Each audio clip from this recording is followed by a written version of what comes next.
지금 첼리스트는 완벽히 그냥 검찰 편이에요. 모의 위증, 모의 진술 다 했습니다. 이전엔 모의 진술뿐밖에 없었죠. 근데 이제 모의 위증까지 하지 않았습니까? 모의 위증에 더해가지고 자기가 대놓고 범죄를 저지르게 하는, 제가 분명히 고소를 갖다가 한다 그랬잖아요.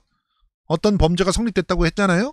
그 범죄를 할 수 있게끔 그거를 도운 거예요. 공범이에요. 이제 빼박으로 공범입니다. 이런 짓을 했는데 아직까지도 오로지 피해자이기만 하다고요?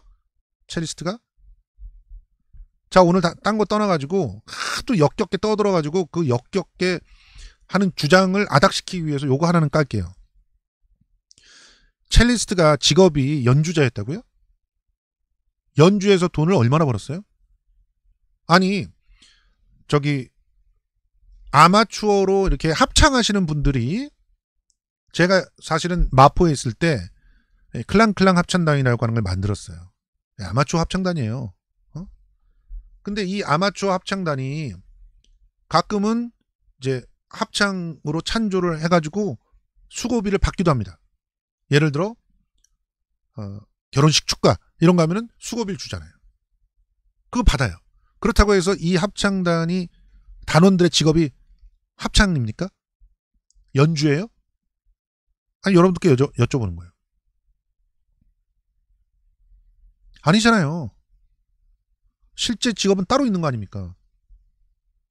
예를 들어 그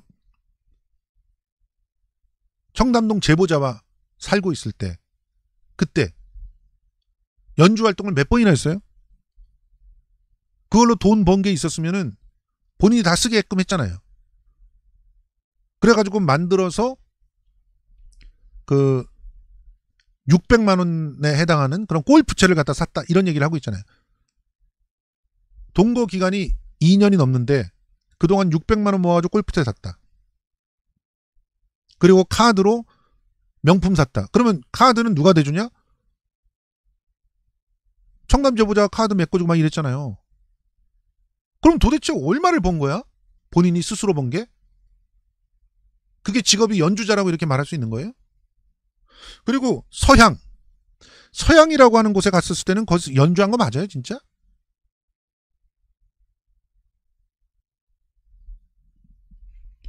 자,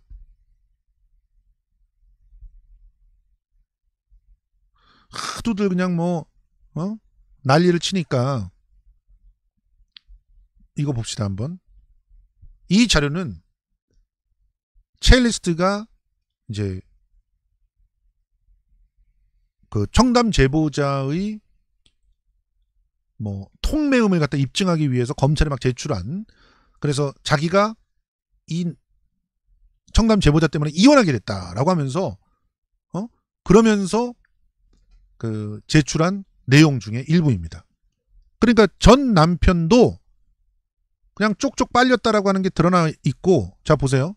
연애 초기 당시 피고는 극심한 생활고에 시달려 있고 그 상황을 안타깝게 여겨서 하루에 밥 한 끼라도 해소해주고 싶은 마음에 피고의 거주지를 주 4, 5회 방문하게 됐고, 그 생활고에 시달렸다는 것은 증거로 다 증명이 있다.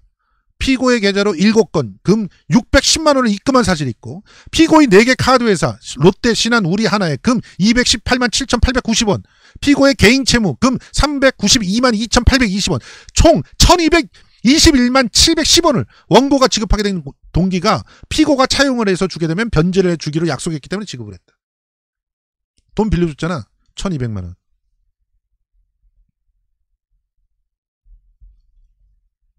이거 그때 당시에 남편이 되기도 전에 남자친구일 당시에 해결해줬네.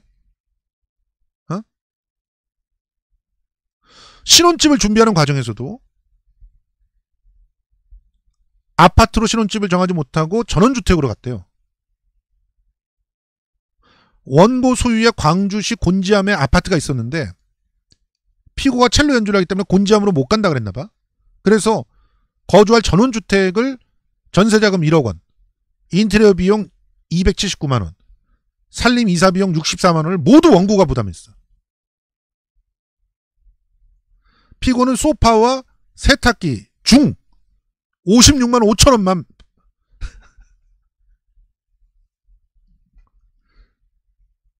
소파 200만 원짜리 그거하고 세탁기 113만 원 중 56만 5천 원. 256만 5천 원으로 결혼했네요.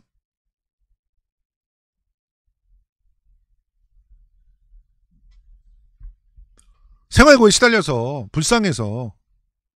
그런데 또 가끔 가다가 직업이 그건지 모르겠지만 가끔 가다가 연주를 했다면서 가져온 돈들이 있어서 그거 갖고 이 정도 냈다 이거예요. 어?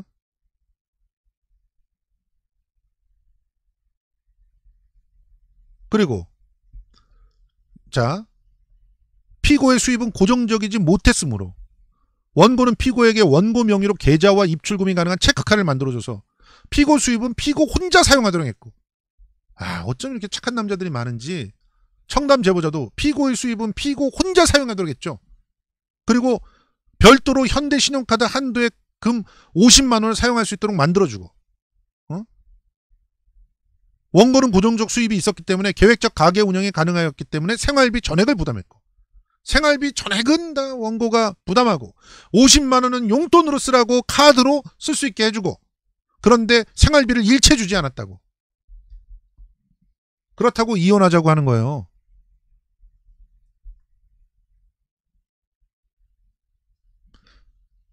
계좌에 입출금 카드 가능한 체크카드 만들어주고 그 수입은 지 혼자 쓰게 해줬는데,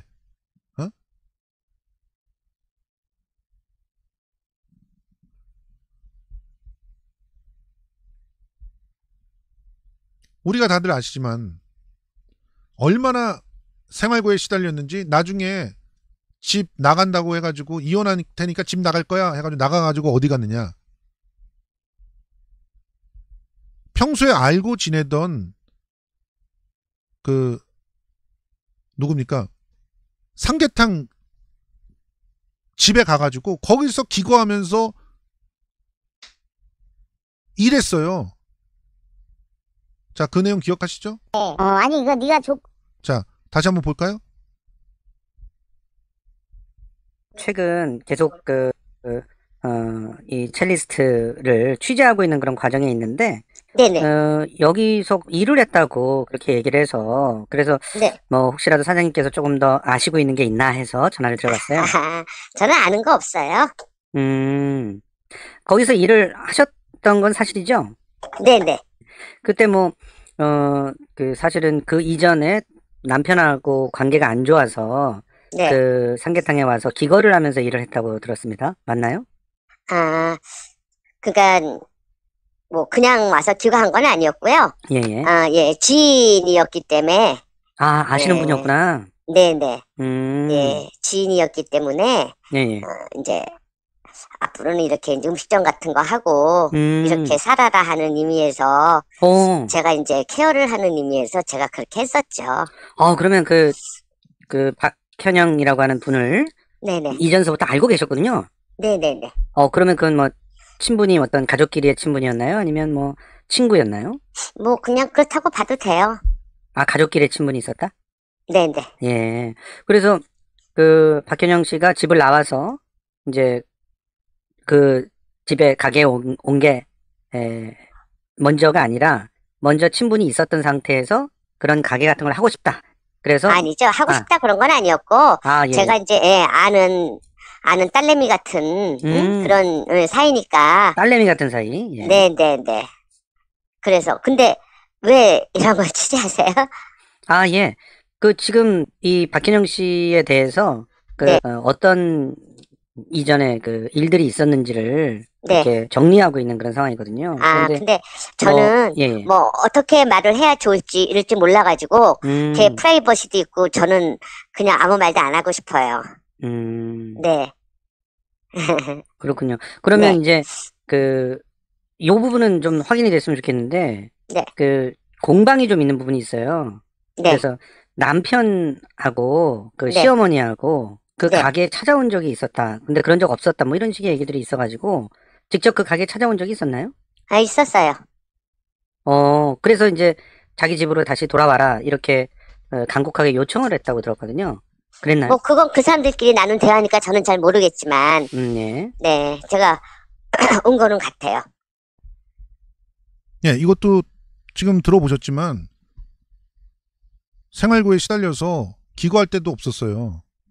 그래가지고 이 정말 지인, 딸처럼 생각하는 지인, 이 지인이 방을 만들어주고 방을 마련해주고 그리고 그 방의 보증금 이런 것도 이 첼리스트의 이름으로 할 수 있게 해주고 그리고 그 가게에서 일을 배워라 이러면서 알바비를 주고 거기서 그 그릇 닦고 있었어요. 직업이 첼리스트고 연주를 갖다 계속했다면 그 왜 그러고 살아요? 예? 아니 청담 술자리 제보 때문에 그래서 그 보도 때문에 극심한 생활고에 시달리게 된 게 아니라 애초부터 연주 활동으로는 생계를 꾸려나갈 수 없을 정도였고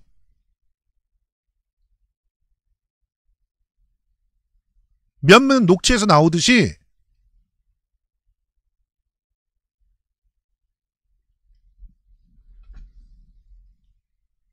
금전적으로 여유가 있는 사람들과 뭐 골프를 치거나 혹은 그런 여유가 있는 사람들과 이렇게 동거를 하면서 자신의 생활비를 해결해 나갔던 거 아닙니까?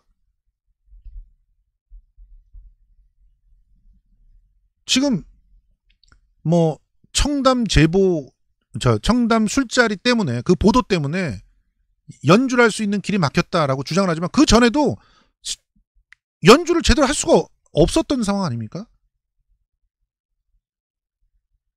연주는 그야말로 자신이 이렇게 첼리스트다 라고 하는 것을 보여주기 위한 수단이나 도구였고 실제로는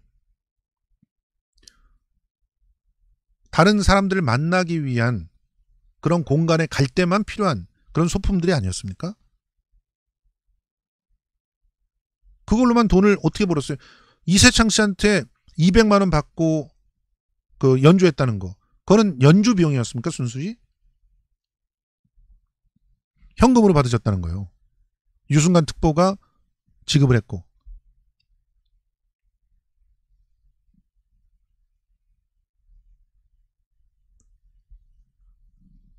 그러니까 본인이 계속 거짓말을 하고 남을 갖다가 모해 위증하고 모해 진술해서 본인 스스로도 강요죄 같은 건 성립도 하지 않는다는 걸 본인이 스스로 얘기를 하고 다녔잖아요. 강진구 기자는 잘해줬다고.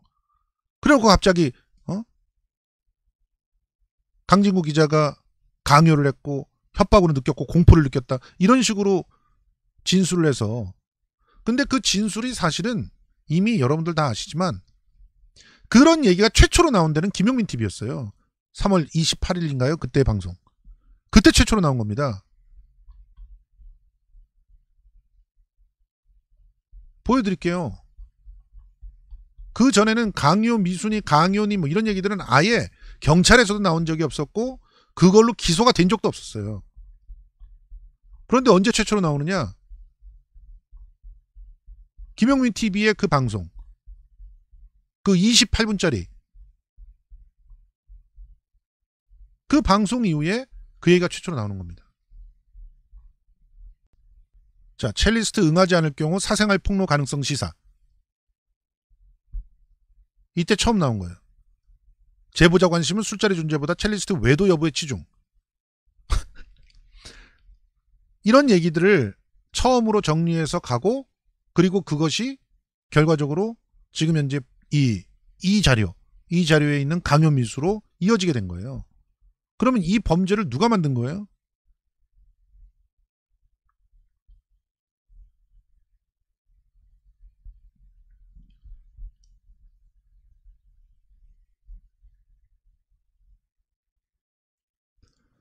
예, 폴리프로필렌님 무슨 강요미수예요? 강요한 게 없는데. 예, 맞습니다.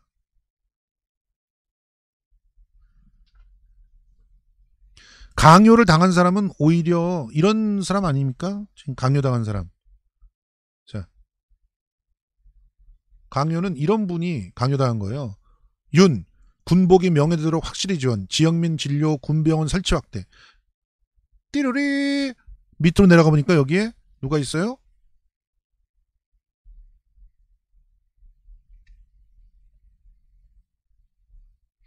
이게 강요당하는 거야, 이게.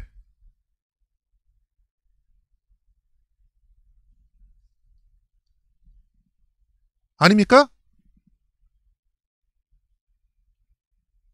RM은 누구한테 강요당했을까요? 윤석열일까요? 방시혁일까요? 진짜 이게 소름 돋지 않습니까? 이거 김정은이나 하는 짓을 갖다가 윤석열 하고 있는 거 보십시오, 이 꼴을. 어?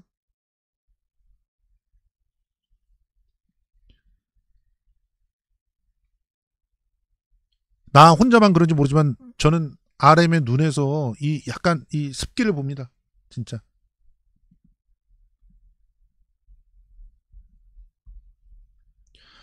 RM 때문에 여기 간 거예요. RM 때문에. 어? RM 때문에 이 친구들도 다 이렇게 동원되고, 어?